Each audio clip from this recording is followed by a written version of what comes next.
Doug! Aí. Eu estou chamando ele aqui, ele não me ouve, né? Então, na hora que eu vou falar mais alto, ele ligou o microfone. Ok, irmãos? Enquanto as crianças descem, abram suas Bíblias em Efésios capítulo 2. Efésios capítulo 2. Pode me dar retorno aqui, por gentileza? Efésios capítulo 2.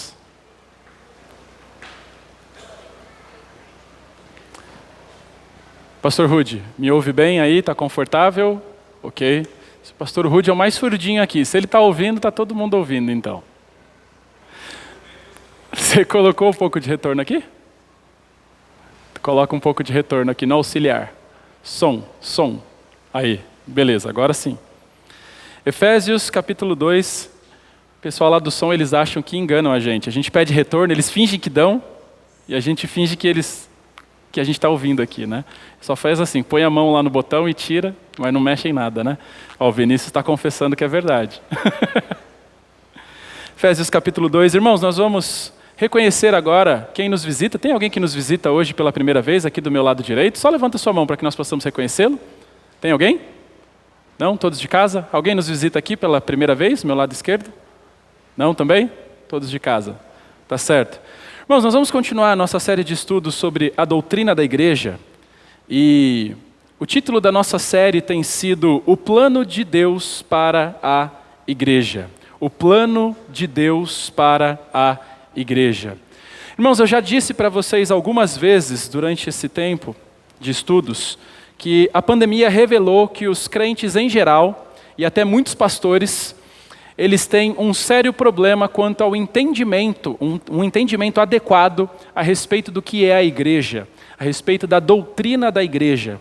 Por isso nós estamos nos debruçando sobre esse assunto e nós queremos que a nossa igreja seja um reflexo daquilo que a palavra de Deus coloca nas Escrituras como a igreja de Deus deve ser.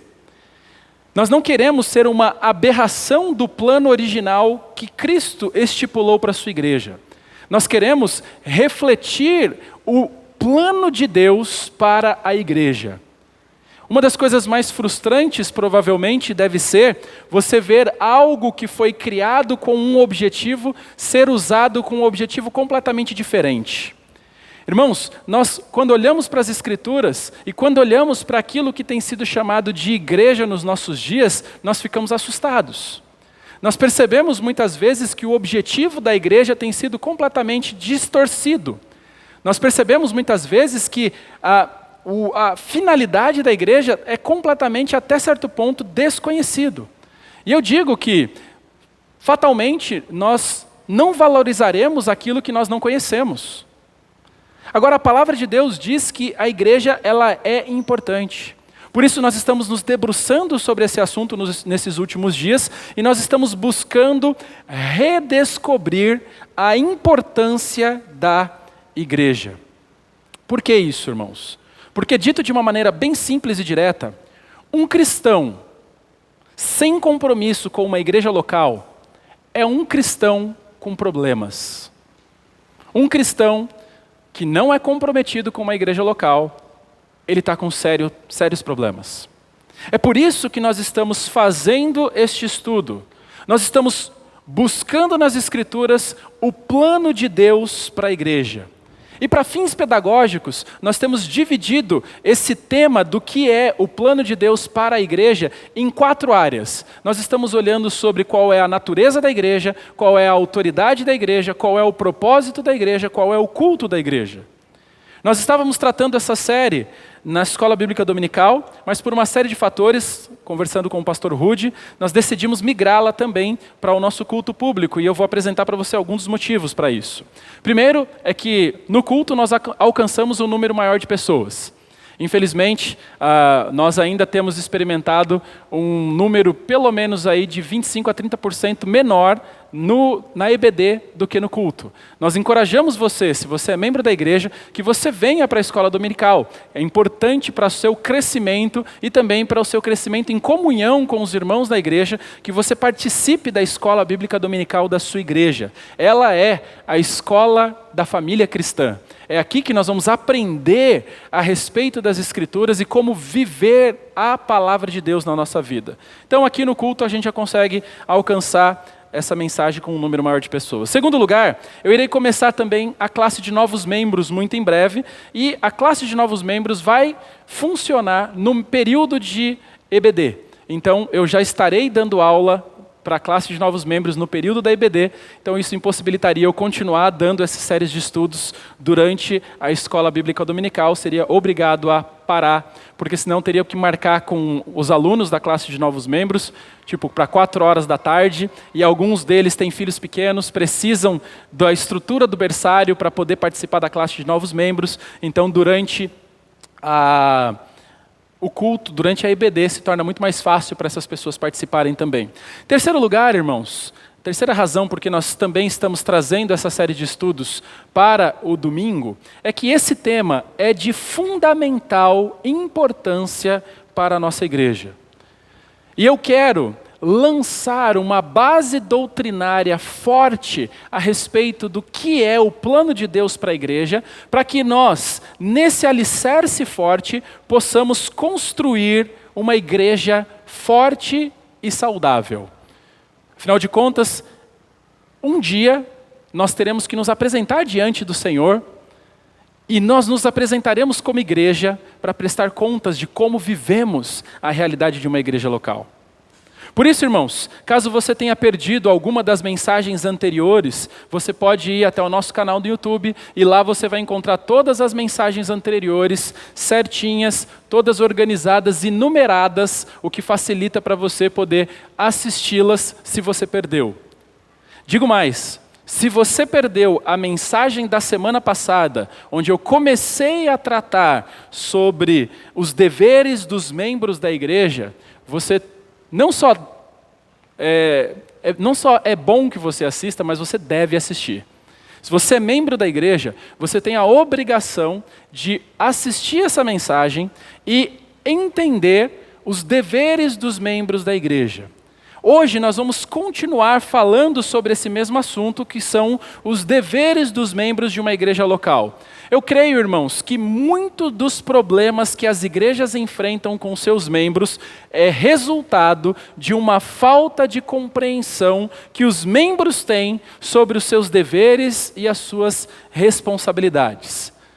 Quando você não tem uma compreensão a respeito desses fatos, os problemas naturalmente surgem. Na verdade, sem uma compreensão de deveres e responsabilidades, em qualquer relacionamento nós enfrentaremos problemas. Pode ser no relacionamento de amizade, pode ser num relacionamento conjugal, num relacionamento de criação de filhos, em todas as esferas. Se cada um não estiver cumprindo o seu papel adequado, nós teremos dificuldades. Por isso, esse tópico de o plano de Deus para a igreja se faz tão importante para a nossa igreja. Nesse cenário que nós temos vivido pós-pandêmico, a nossa ideia é justamente fortalecer-nos teologicamente a respeito de qual é o plano de Deus para a igreja. Deixar a palavra de Deus falar. Não dar minha opinião, não pegar a sua opinião, mas ver aquele que idealizou a igreja e qual é a opinião dele para a sua igreja. E nós queremos caminhar nela. E ao fazer isso, eu confesso que talvez você em alguns momentos vai ficar desconfortável. Eu confesso que às vezes você vai ouvir coisas que você não gostaria de ouvir. Eu confesso que muitas vezes você vai sair ofendido. Isso porque a palavra de Deus ela é uma espada. Uma espada não é um instrumento para fazer carinho em você. A espada ela é um instrumento para ferir. A palavra de Deus, quando ela é pregada, ela sempre cumpre o seu papel. A palavra de Deus, quando ela é ensinada, ela sempre é eficaz.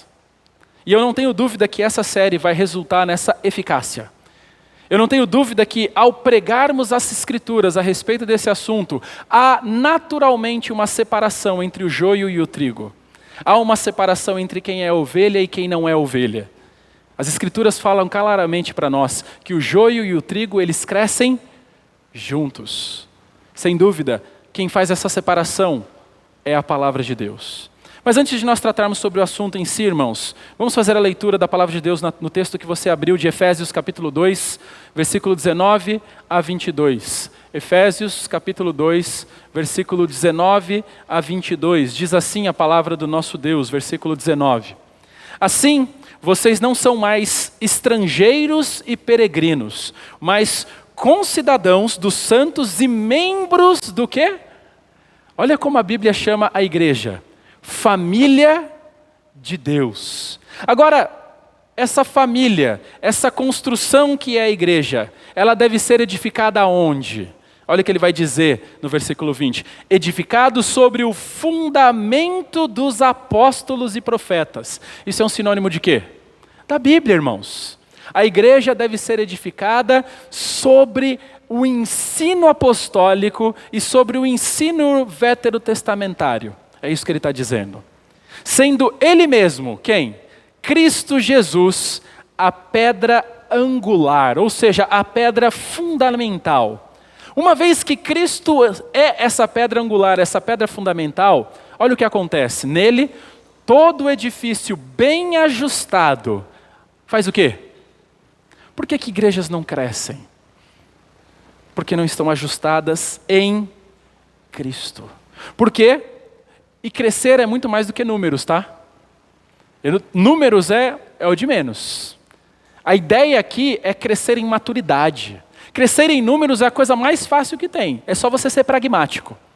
Agora, crescer em Cristo é o desafio. E ele continua colocando para nós, verso 22. Nele também vocês estão sendo edificados junto com os outros, para serem morada de Deus no Espírito. Vamos orar a Deus mais uma vez, pedindo a direção dele. Nosso Deus, conduza o nosso estudo.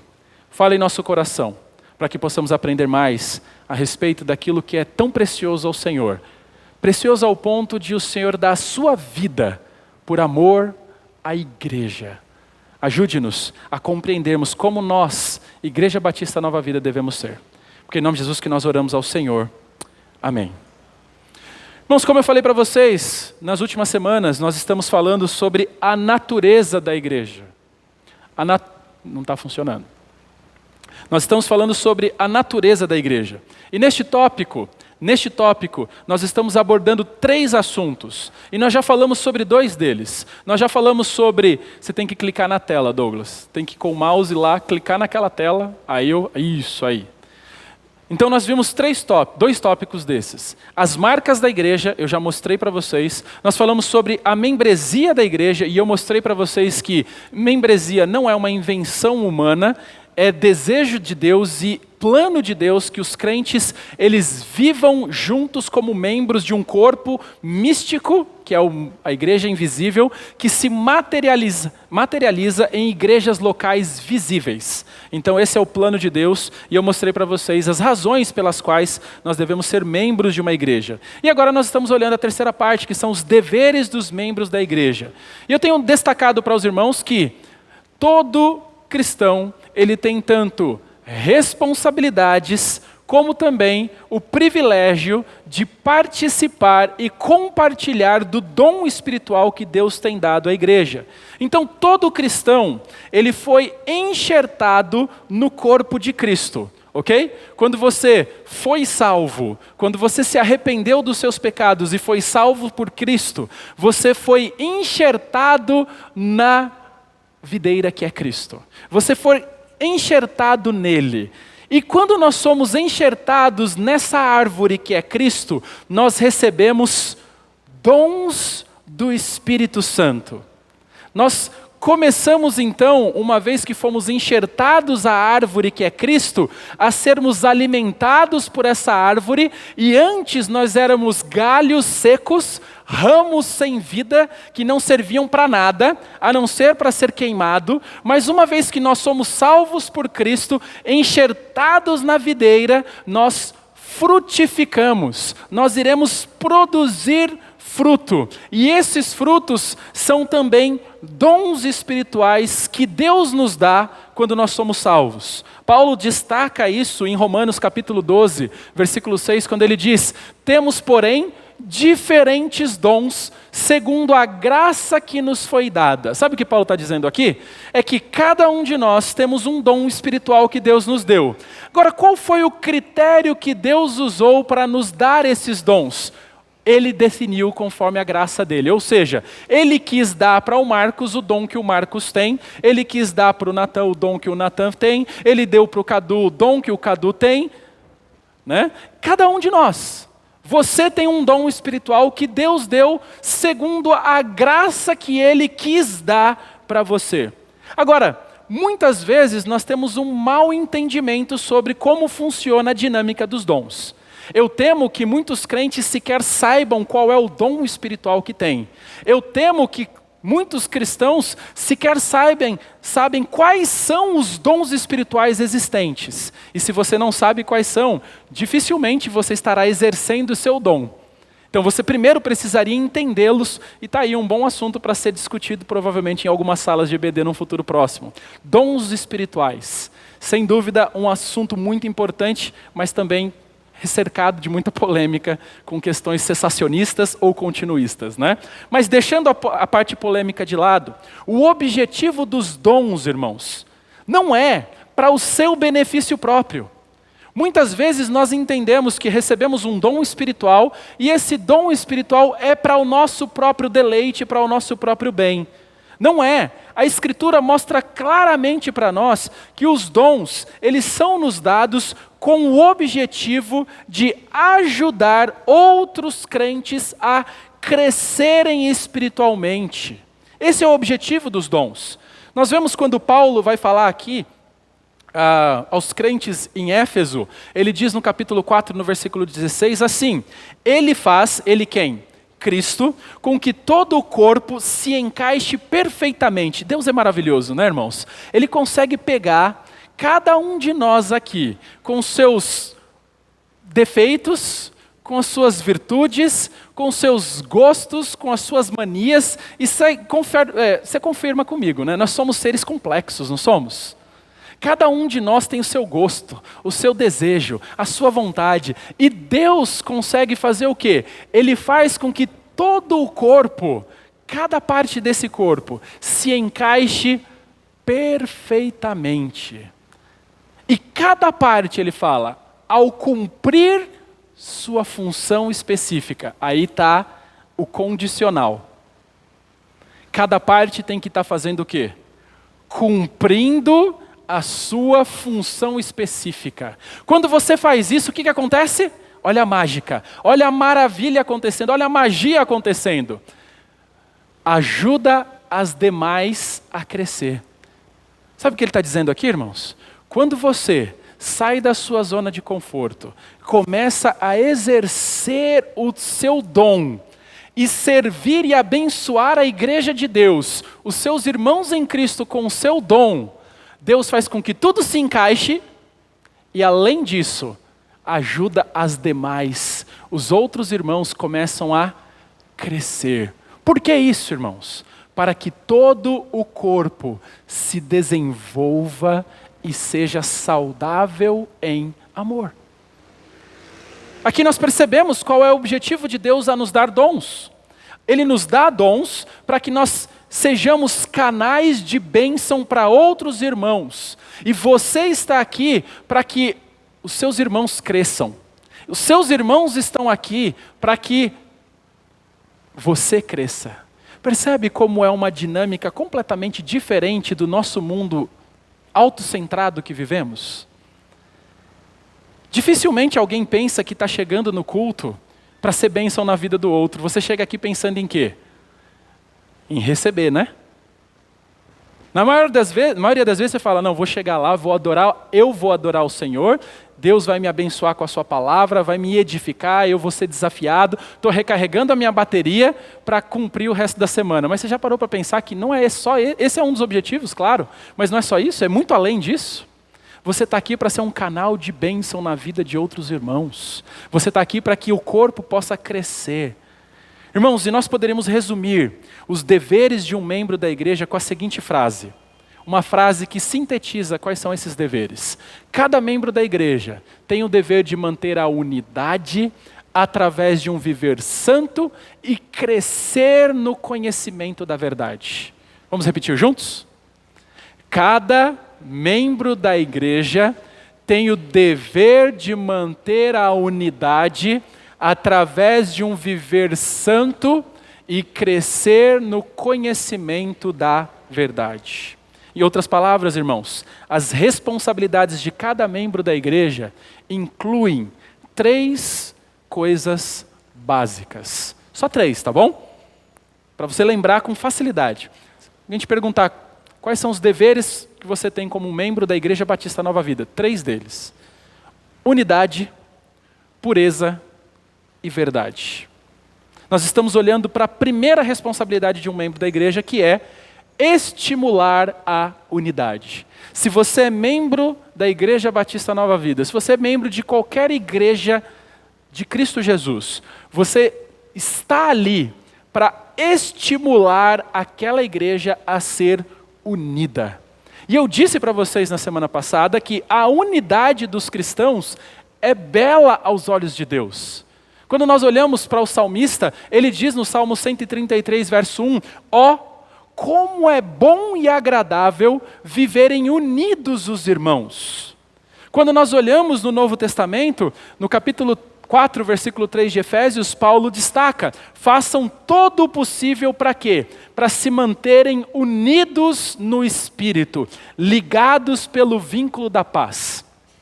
Por que você acha que Paulo destaca que nós precisamos nos esforçar para termos unidade? Sabe por que ele faz isso? Porque a unidade não é natural e orgânica. Essa unidade que nós devemos experimentar, ela não vem naturalmente, ela é fruto de um trabalho intencional, de uma consciência de que você precisa do outro e o outro precisa de você. Diante disso, você vai se esforçar para fazer todo o possível. Para quê? Para se manter unidos, ligados pelo vínculo da paz. Agora, uma outra verdade que nós aprendemos aqui é que, para que nós nos mantenhamos unidos, todos precisam fazer o possível. Não basta um fazer e o outro não. A palavra de Deus fala que nós devemos ter paz para com todos, não fala? Mas ela fala no que depender de... Tem certas vezes que não depende só de você.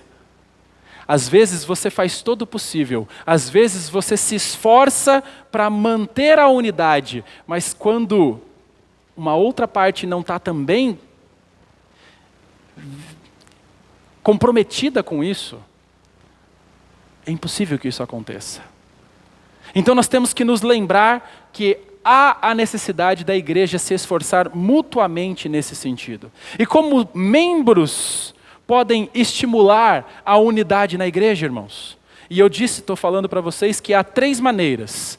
A primeira maneira que nós podemos fazer para estimular a unidade na igreja é que os membros devem ser ativos e fiéis em sua participação na igreja, ok? Primeira coisa, para que nós tenhamos uma igreja unida, os membros precisam ser ativos e fiéis na sua participação. Ou seja, eles precisam vir aos cultos. Se nós queremos manter a unidade, você precisa levar a sério a membresia da igreja. Você precisa começar a participar regularmente dos cultos e das atividades. E eu falei para vocês que o Joe Bick, ele diz o seguinte, um membro ausente e inativo da igreja é uma contradição de termos. Ou seja, se você diz que é membro, mas você não se envolve, você não frequenta, você não participa, você não está honrando o que a palavra membro significa, que é estar conectado. Você está desconectado. Você não é um membro se você não está presente, se você não participa. Então ele fala que um membro ausente e inativo da igreja, e entenda, você pode ser um membro presente e ser inativo. Pode ser presente e ser ausente. Então se você é esse, você é uma contradição de termos. E ele diz o porquê. Se não valorizarmos a igreja e enxergarmos a membresia como um grande privilégio, nós precisamos questionar se somos realmente parte da igreja. E parte da igreja aqui, para Joel Bick, é sinônimo de ser cristão. Se você não é presente e ativo na sua igreja local, primeira pergunta que você deve fazer é: será que eu sou crente? Será que eu sou cristão? Porque eu estou indo na contramão de tudo aquilo que Cristo quer que eu seja. Eu estou indo na contramão de tudo aquilo que Cristo idealizou para a sua igreja. Os cristãos, irmãos, eles são ordenados a não abandonarem suas igrejas locais. Nós aprendemos isso lá em Hebreus 10, 25, quando o autor diz: não deixemos de nos congregar, como é costume de alguns. Pelo contrário, façamos admoestações, ainda mais agora, que vocês veem que o dia se aproxima. Irmãos, vivemos em dias que cada vez mais percebemos que o dia da volta do nosso Senhor se aproxima, amém? Então, cada vez mais devemos levar essa exortação a sério. Se você de fato acreditasse que Jesus Cristo está voltando, você estaria comprometido em servir, amar e viver com seus irmãos em Cristo na igreja local. A maior prova de que os cristãos não estão pouco se lixando para a volta de Cristo é que a grande maioria deles vivem o conceito de igreja local como clube de fim de semana. São seculares, vidas seculares, vivem como incrédulos durante a semana, mas no domingo vêm para a igreja. Não tem qualquer transformação de vida e serviço e compromisso com Cristo. Agora, se nós queremos, irmãos, manter a unidade na igreja, o cristão precisa, entenda? Se você quer manter a unidade da igreja, você precisa ser ativo e ser fiel na participação na sua igreja local. E se você acha que isso é pedir muito, existem muitas igrejas que você pode ir. Mas a Igreja Batista Nova Vida, nós somos comprometidos com a verdade da palavra. E uma vez que nós entendemos que quando você está ausente e inativo na igreja, você não está estimulando a unidade, sabe o que você está fazendo quando você está ausente e inativo? Você está pecando. Porque você está pecando em estimular a unidade da igreja. E para nós isso é caro. Para nós isso é importantíssimo. Essa é uma das bases que nós temos como igreja. E se você acha, pastor, esse negócio de vir para a igreja não é para mim não. Então, a melhor coisa que você faz é procurar outro lugar. Melhor coisa que você faz. Porque aqui, esse é um compromisso que os crentes têm que fazer. Quando nós recitamos o pacto, toda vez que nós temos ceia, lá nós nos comprometemos a sustentar os cultos. Mas isso não significa que muitos, de fato, cumprem esse passo. Mas é isso que as Escrituras fazem. E aqui, irmãos, como um pai que instrui seus filhos, eu estou, nessa noite, instruindo nossa igreja a abraçar esse compromisso. Porque se você não quer, você não pode ficar. Se você não quer, você vai encontrar lugares que te queirão. Você vai encontrar lugares que não têm esse compromisso, provavelmente. Mas compromisso com a verdade é um compromisso de fidelidade. Segundo lugar, irmãos, a fim de estimular a unidade na igreja, os membros, eles devem servir uns aos outros. Ok? Se você quer estimular a unidade na igreja, a primeira coisa que você deve fazer é seja frequente. Segunda coisa, sirva uns aos outros. Nós devemos nos lembrar, Deus não nos salvou para que nós sejamos recipientes concentrados em nós mesmos. Pelo contrário, Deus nos chamou para usar os nossos dons e usar também os nossos recursos em prol do crescimento do corpo, ou seja, para benefício da igreja. Esses dons espirituais diferentes e variados não devem ser desperdiçados com uma vida autocentrada e egoísta. Como disse o apóstolo Paulo, em Filipenses capítulo 2, versículo 4, ele disse assim: não procurem apenas os próprios interesses, mas preocupem-se também com os interesses alheios. Cada membro na igreja, ele é chamado para fazer algumas coisas e eu vou dizer para vocês. Primeiro, você é chamado para amar uns aos outros. Você é chamado para cuidar uns dos outros. Você é chamado para orar uns pelos outros. Você é chamado para honrar uns aos outros. E você é chamado para se submeter uns aos outros como ao Senhor. Então, irmãos, se nós queremos estimular a unidade, é necessário que nós tenhamos membros fiéis na sua participação e frequência na igreja. Segundo lugar, membros que devem servir uns aos outros. E eu falei para vocês na última aula que essa é a solução para o desânimo na fé. Está desanimado na fé? Está desanimado na fé? Sabe como você vai resolver? Vindo, estando presente e servindo os outros. Pergunta: como eu posso servir, pastor? Como eu posso servir, irmã? Como eu posso servir, irmão? Quando você faz isso, você vai crescer. Terceiro lugar, a fim de estimular a unidade na igreja. Terceiro lugar, os membros devem amar e honrar uns aos outros. Ok? Os membros devem amar e honrar uns aos outros. Irmãos, como é fácil semear a contenda e a discórdia dentro dos relacionamentos na igreja. É a coisa mais fácil que tem. Mas a Bíblia faz um alerta. Ai daqueles que plantam as sementes da discórdia dentro da igreja.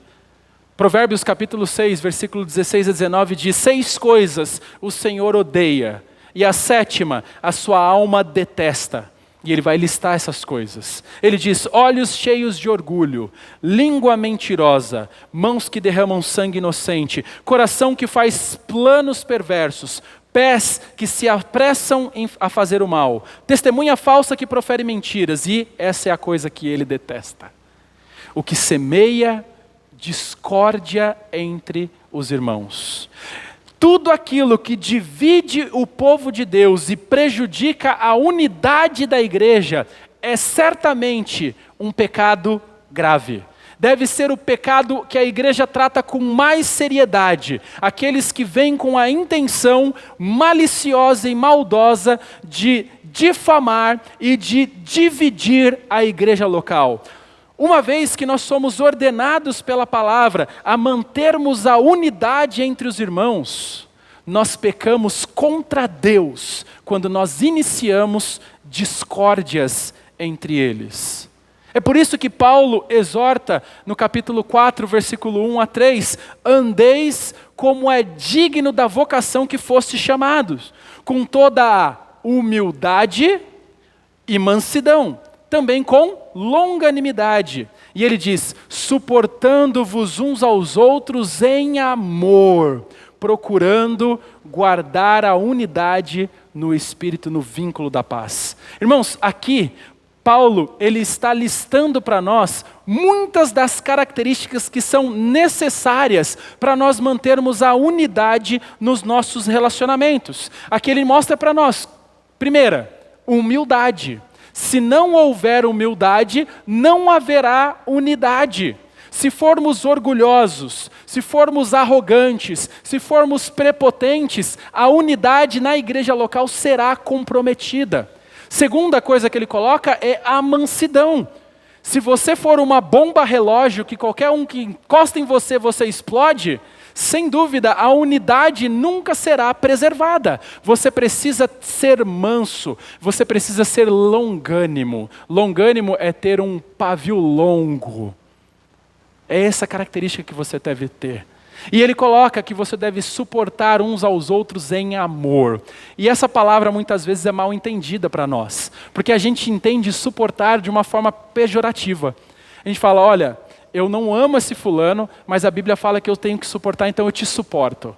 completamente diferente do conceito que Paulo está querendo colocar aqui. Suportar, nesse contexto de Efésios, é como se você carregasse no colo. Por exemplo, esse púlpito está suportando o peso dessa Bíblia. É isso que você deve fazer com seus irmãos. Você deve carregá-los no colo. Você deve cuidar deles, aqueles mais pesados, mais difíceis, aqueles que são mais ranzinzas, mais complicados, e eu sei que você já tem uns 3 ou 4 na sua mente agora. Você tem que suportar ele, e suportar em amor significa ampará-los, significa dar a preferência a eles. O mandamento é que nós utilizemos essas características dadas por Paulo aqui, para que nós possamos guardar a unidade do Espírito. Entendem? É isso que precisa estar no nosso relacionamento, para nós guardarmos, estimularmos a unidade. E essa exortação, irmãos, nos mostra que a unidade não acontece sem esforço, ok? A unidade, ela não acontece sem trabalho. Sabe por que não? Eu sei que na Igreja Batista Nova Vida não existe, mas existe muita igreja por aí que tem muito crente egoísta. Na Igreja Batista Nova Vida não tem, né? Tem muita igreja por aí que existem muitos crentes arrogantes e prepotentes. Existem igrejas onde o pecado está completamente enraizado e tomando conta. Irmãos, brincadeiras à parte, em toda igreja, o pecado sempre existirá e sempre tentará romper os relacionamentos da unidade. É por isso, irmãos, que longanimidade, perdão, amor são atributos necessários para os crentes. Se não houvesse egoísmo, hipocrisia na igreja, não haveria necessidade de Paulo falar que a igreja, você precisa ser manso, que você precisa ser humilde, que você precisa amar, que você precisa ser longânimo. Sabe por que Paulo disse isso? Porque lá na igreja de Éfeso, os crentes lá já tinham problemas com o pecado. Assim como nós também temos. Assim como o pecado faz de nós egoístas. Assim como o pecado faz de nós hipócritas. É por isso que há essa necessidade. No entanto, irmãos, a longanimidade e o perdão, eles são necessários, porque o perigo da discórdia e da facção estão sempre presentes dentro da igreja. Sempre. Você está a um pisão no pé de alguém para romper a unidade com aquela pessoa. Por isso que eu digo, membros da Igreja Batista Nova Vida, todos nós fomos encarregados por Deus para fazer tudo o que pudermos, a fim de manter a unidade na nossa igreja, ok? Você foi chamado por Deus para manter a unidade nessa igreja. Agora eu pergunto, você está trabalhando para isso? Você está trabalhando para manter a unidade? Se você não estiver trabalhando para isso, você está pecando contra Deus. Porque sabendo que essa é sua obrigação, é minha obrigação mantermos a unidade na igreja, nós devemos guardar então os nossos corações. Sabe por quê? Porque a unidade, ela é rompida quando nós começamos a guardar a semente do rancor no nosso coração. Nós começamos a dar espaço para a discórdia e ela começa a florescer como uma semente dentro da igreja. Mas antes da semente da discórdia florescer dentro da igreja, sabe aonde ela começa a florescer? Dentro do seu coração. Dentro de cada um de nós. Na igreja, irmãos, nem sempre, você já deve ter percebido isso se você está aqui há muito tempo. Mas na igreja, nem sempre as coisas acontecem como deveriam acontecer, não é verdade? E isso me frustra também. Muitas vezes nós gostaríamos que fosse diferente, mas não é. Às vezes, as coisas não saem como eu gostaria. Às vezes, as coisas não saem como você gostaria. E é nesse momento, quando as coisas saem diferentes do que você gostaria, diferentes de como você imaginava que deveria ser. E entenda, por causa do pecado, você acha que o seu jeito é sempre melhor do que o dos outros. ok? Você acha que a sua maneira de fazer é a única maneira certa. Eu sei porque eu tenho essa tendência. Você também tem.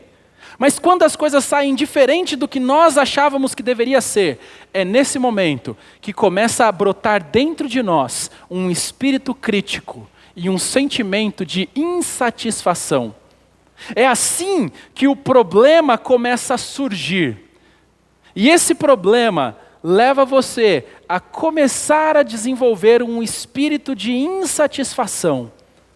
E esse espírito de insatisfação faz com que você só enxergue os defeitos. Você não consegue ver mais virtude em nada. Nada presta. Nada está bom. Nada é bom. Tudo é ruim. Tudo é cinza para você. E é nesse momento que você começa a fazer, sabe o quê? A se afastar da unidade. Por quê? Porque você deixou aquela sementinha da frustração virar um rancor, virar uma amargura, e aí você começa a se distanciar. E talvez você não vai abandonar a igreja imediatamente, não fisicamente, mas o seu coração já se foi. E lentamente você começa a se afastar da congregação. E embora você esteja participando com o seu corpo, o seu coração já saiu. E lentamente, mas de uma forma crescente, você vai começar a faltar nos cultos, faltar nas atividades, você vai começar a se afastar dos irmãos. E sabe o que está acontecendo quando você faz isso? Está rompendo a unidade da igreja. Nós devemos nos lembrar, irmãos, que é pecado abrigar a amargura contra um irmão na igreja e não buscar a reconciliação. Provérbios 10:18 diz assim: o que encobre o ódio tem lábios mentirosos, e o que difama é tolo. Ficar ofendido secretamente e não procurar perdoar, não procurar as pessoas para restaurar o relacionamento, mas se afastar, romper a amizade, agir assim, você está rompendo a unidade da igreja local. Portanto, nós devemos ter o cuidado de guardar, sabe o que em primeiro lugar, se queremos manter a unidade na igreja? O nosso próprio coração. Você deve manter e zelar pelo seu próprio coração, para que você não nutra sentimentos de ressentimento, inveja, orgulho. Pelo contrário, dentro da igreja de Deus nós devemos cultivar um amor crescente uns pelos outros. Nós nunca devemos permitir que amarguras, contendas, ressentimentos destruam nosso amor pelo povo de Deus. Nunca, nunca permita isso. Lembre-se, tudo começa com uma pequena raiz. Uma pequena raiz de amargura que vai brotando e ela vai destruindo a unidade, primeiro sua, e depois você vai contaminando outros. Sabe por quê? Porque um espírito crítico é mais contagioso que o Covid. Uma pessoa crítica, ela tem um poder de contágio, de espalhar isso para outras pessoas na igreja de uma forma muito maior que qualquer vírus conhecido. Sabe como ela faz isso? Com queixas sutis. Ela começa a soltar uma aqui, outra ali, outra colar, e ela está fazendo o quê? Minando os relacionamentos, preparando a armadilha, colocando suas dinamites nos lugares, para que no momento certo, ela exploda e venha a ruir com toda a igreja.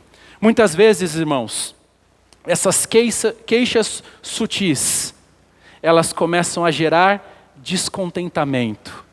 E o descontentamento começa a se espalhar dentro da igreja, até causar uma divisão. E embora essas queixas, em alguns casos, podem ser legítimas, tá bom?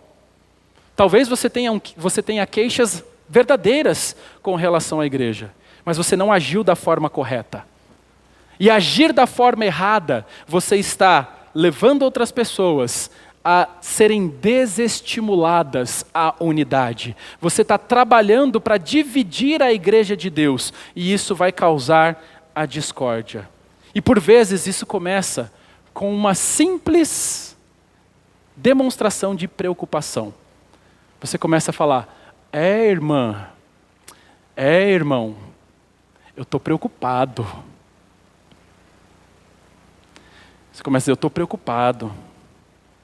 E essa preocupação só é uma desculpa para você fofocar.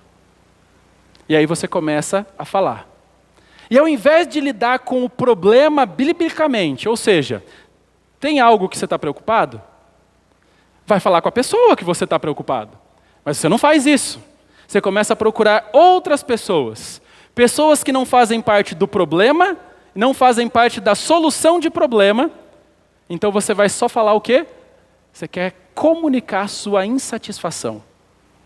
E assim, você começa a se tornar um crítico. E o seu espírito crítico começa a influenciar outra pessoa. De repente, eu chego e falo: olha, fulano, Marcos, estou preocupado com o pastor Rude. Olha, o pastor Rude, ele não é mais o mesmo. Você percebeu isso? De repente o Marcos está ali e fala: não é verdade? Eu não tinha percebido não, mas você tem razão. Aí o Marcos vai lá para o Genês, assim, estou meio preocupado, sabe? Deixa eu compartilhar uma coisa com você. Você viu o pastor Rude? O pastor Rude, ele não é mais o mesmo, né? Ele nunca tinha percebido isso antes, mas agora ele passa e de repente aquilo vai se tornando, vai tomando o quê? Uma proporção, e aquela preocupação é só uma desculpa para pecado. Nós deixamos aí de promover a unidade. E ao invés disso, nós passamos aquele momento a semear a discórdia entre os irmãos. Irmãos, eu estou fazendo várias leituras sobre a importância de nós transmitirmos a fé, ou seja, o evangelho para a próxima geração. Eu tenho trabalhado isso no meu trabalho de conclusão de curso do mestrado. E em algumas pesquisas eu achei um livro que colocava lá características presentes nas famílias cujos filhos, na idade adulta, continuaram nos caminhos do Senhor. Não estou dizendo que isso é receita de bolo, que ao fazer vai dar certo, né? Mas é algumas características peculiares. E uma das coisas presentes nessa lista é que os pais, eles tinham um código de ética de não comentarem nenhum tipo de descontentamento contra os seus irmãos em Cristo e contra os seus líderes da igreja diante dos seus filhos. Era uma característica presente nessas famílias. Muitas dessas famílias tinham isso como um código de ética, um código de conduta.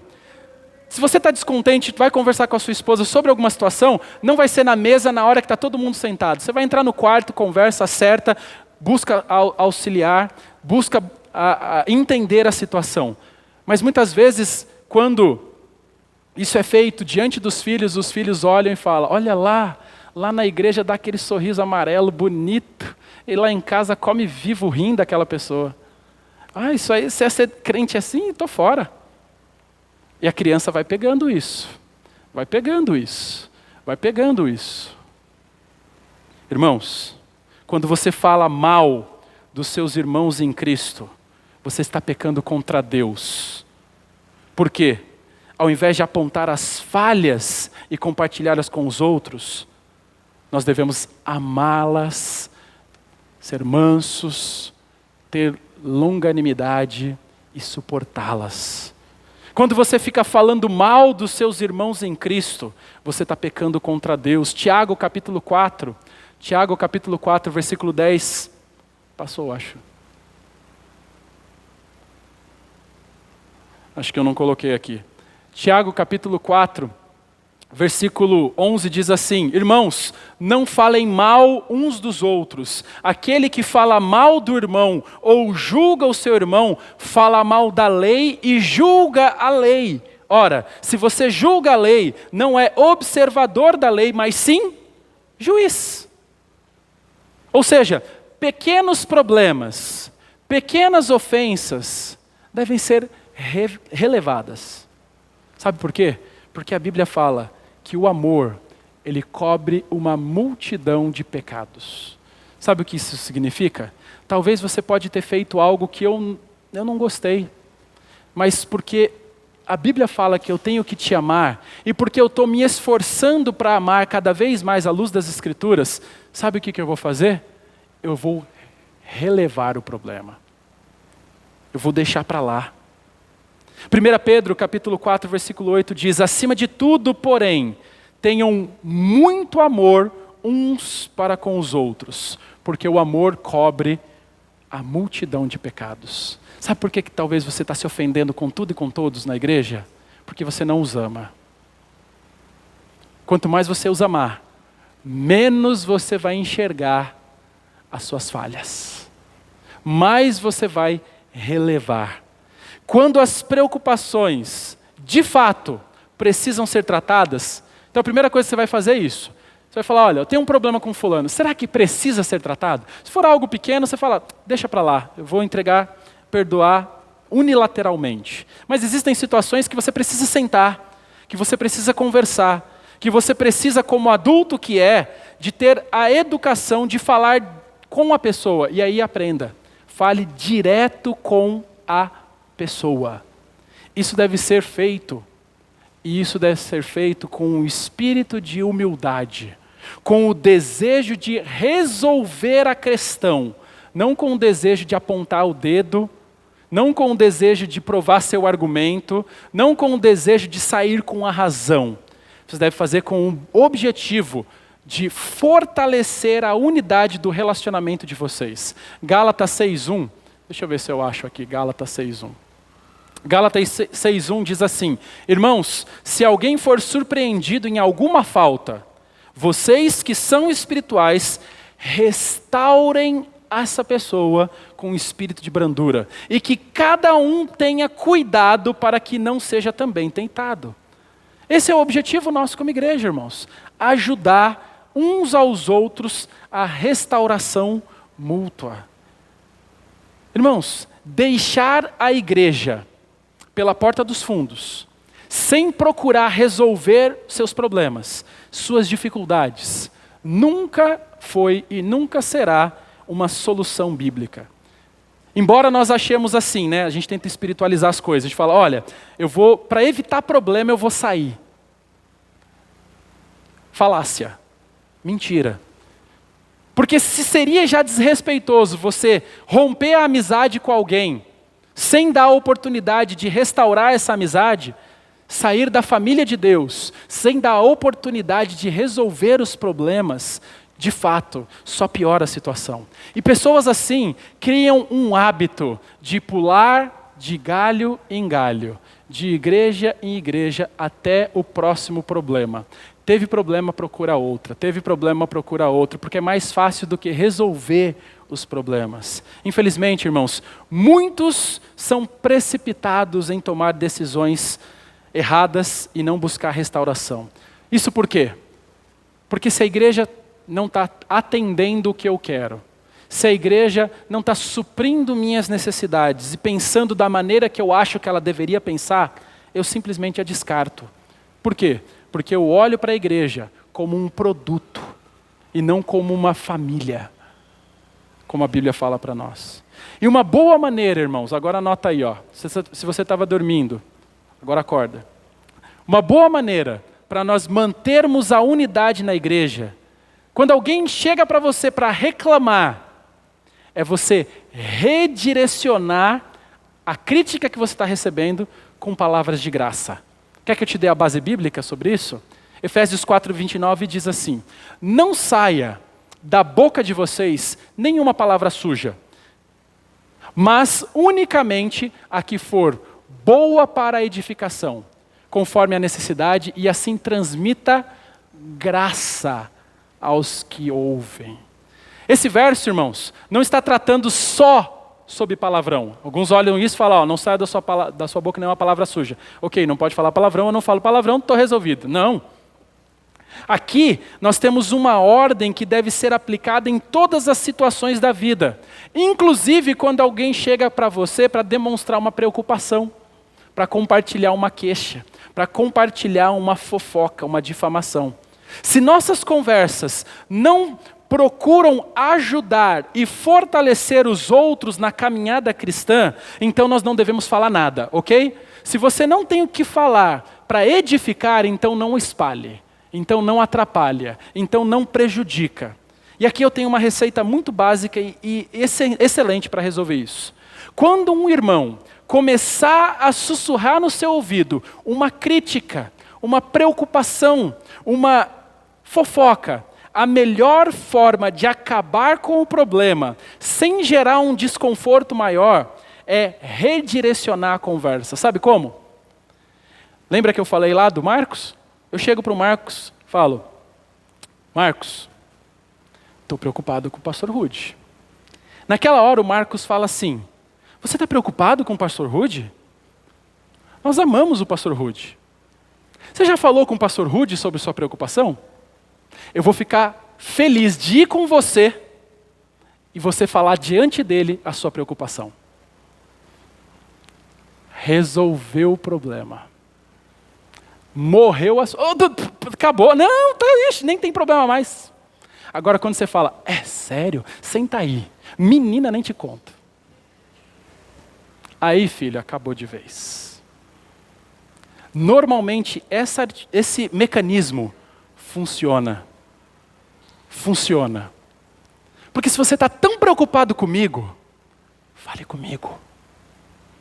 Não vai falar com quem não tem nada a ver comigo. Para quem não tem nada a ver com o problema. Se você realmente quer o bem, vá tratar com a pessoa. Não tem para que falar para o Marcos, para falar com o Genês, para falar com o Cadu, para falar com a Janaína, porque daí é casal, né? Daí pode, né? Aí depois vai chegar lá, e o triste é, na maioria das vezes, nem chega onde devia chegar. Nem chega. Você está fazendo o quê? O seu hobby, o seu lazer é fritar pessoas. No almoço, na janta, no café da manhã. Independente disso, irmãos, o objetivo desse mecanismo é sempre promover a edificação e manter a unidade da igreja. Percebe? Quando eu chego para o Marcos e falo que estou preocupado com o pastor Rude, quando o Marcos age dessa forma, ele está zelando pela unidade da igreja. Nunca mais eu vou procurar o Marcos para falar nada. Eu vou procurar outra pessoa. Mas se o outro fizer isso também, o que vai acontecer? Essa pessoa vai ficar, eu tenho que mudar. Alguma coisa está errada. Ou ela muda de igreja, ou ela muda de vida. Por outro lado, irmãos, se nós cedermos os nossos ouvidos para as fofocas, nós estaremos cooperando para a divisão dentro da igreja. Nós estaremos sendo participantes do pecado das pessoas. E é nosso dever não apenas procurar defender a honra dos nossos irmãos e irmãs, mas também ajudar os outros a não serem caluniadores, ok? Quando Marcos age assim, ele está protegendo a honra do pastor Rude, ao mesmo tempo que ele está me ajudando a não ser um caluniador. Está sendo um instrumento de bênção para a igreja. Ah, se nós tivéssemos todos os membros comprometidos com isso. É por isso que Paulo diz em Filipenses, capítulo 2, versículo 2 e 3, que nós devemos ter o mesmo modo de pensar, tendo o mesmo amor e sendo unidos de alma e mente. Não façam nada por interesse pessoal ou vaidade, mas por humildade, cada um considerando os outros superiores a si mesmo. Está vendo como a Bíblia dá a solução dos nossos problemas de relacionamento? Em resumo, nós devemos viver, como é dito em Romanos 12:10. Amem uns aos outros com amor fraternal. Quanto à honra, deem sempre preferência aos outros. Então essa é a primeira responsabilidade de um membro da igreja. Você é membro da Igreja Batista Nova Vida? Você está aqui para estimular a unidade. Se você quer dividir, você não é bem-vindo. Aqui é para unir. E como você vai estimular a unidade? Primeiramente, sendo um membro ativo e fiel na sua participação e frequência na igreja. Segundo lugar, quando você é um membro que serve os outros. E em terceiro lugar, quando você é um membro que ama e honra os outros. Hoje nós vamos parar por aqui. E na semana que vem, nós falaremos sobre a segunda e a terceira responsabilidade de um membro da igreja, que é cultivar a pureza e preservar a verdade. Mas lembre-se, Deus te colocou aqui e em qualquer outra igreja para estimular a unidade do corpo. Não seja aquele que espalha. Porque se você está tentando dividir, o próprio Deus é contra você. Oremos. Nosso Deus, agradecemos pela Tua palavra. Agradecemos porque ela nos é um manual de como a igreja deve se relacionar. Que nós sejamos instrumentos de bênção na nossa igreja. Que nós sejamos instrumento de unidade na nossa igreja. Que nós não sejamos instrumentos usados pelo inimigo para dividir. Instrumentos usados pelo inimigo para romper os relacionamentos. Que nós estejamos comprometidos com manter a igreja unida, porque isso agrada ao Senhor. Porque é em nome de Jesus que nós oramos. Amém. O regente vai chegar. Enquanto isso, eu convido os irmãos a se colocarem em pé para nós cantarmos um hino de encerramento.